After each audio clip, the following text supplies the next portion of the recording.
ही एक राजकुमारी आहे. चिमी लाडकी बाबाची सोन परी, माझी कहाणी अधुरी, मी एक राजकुमारी. खूप वर्षापूर्वीची गोष्ट आहे, राजकुमारी आदितीची. आता ही आदिरा आणि त्या राजकुमारीचं नाव होतं आदिती. कदाचित म्हणूनच ती हिच्याकडे येत असेल. तर या ठिकाणी राजा महाराजाचे राज्य होते. तेव्हाची गोष्ट होती. येथील राजाला मुलगा नव्हता, फक्त मुलगीच होती. म्हणून प्रजा राजाला हसायची, मागे बोलायची की राजाला राजकुमार नाही, राजकुमारी काय करणार.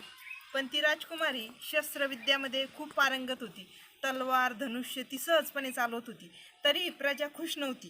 ती राजकुमारी आपल्या आईवडिलांच्या होणाऱ्या अपमानासाठी खूप उदास असायची. ती म्हणायची, मुलगा असे काय सुख देतो जी मुलगी देणार नाही. पण एक दिवस तिच्या बाबांना लोकांचे टोचून बोलणे सहन होईना आणि त्यातच ते आजारी पडले.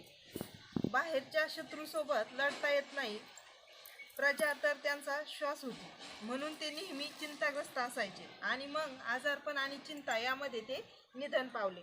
त्यानंतर दासी ही राजकुमारी आणि तिच्या आईला नीट जगू देईना.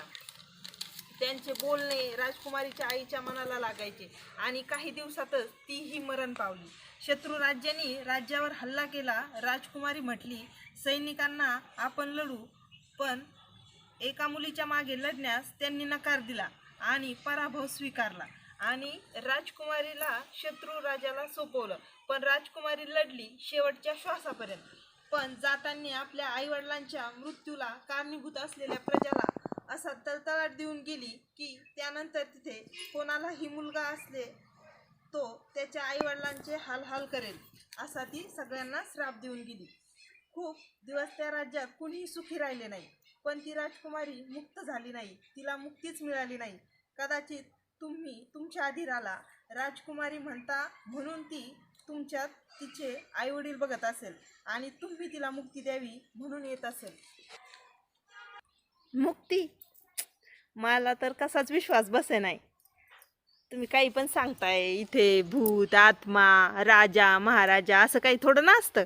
मला तर खरं सांगू का, मला तर तुमच्यावर पण विश्वास नाही बसू राहिलाय. हो ना आदिरा?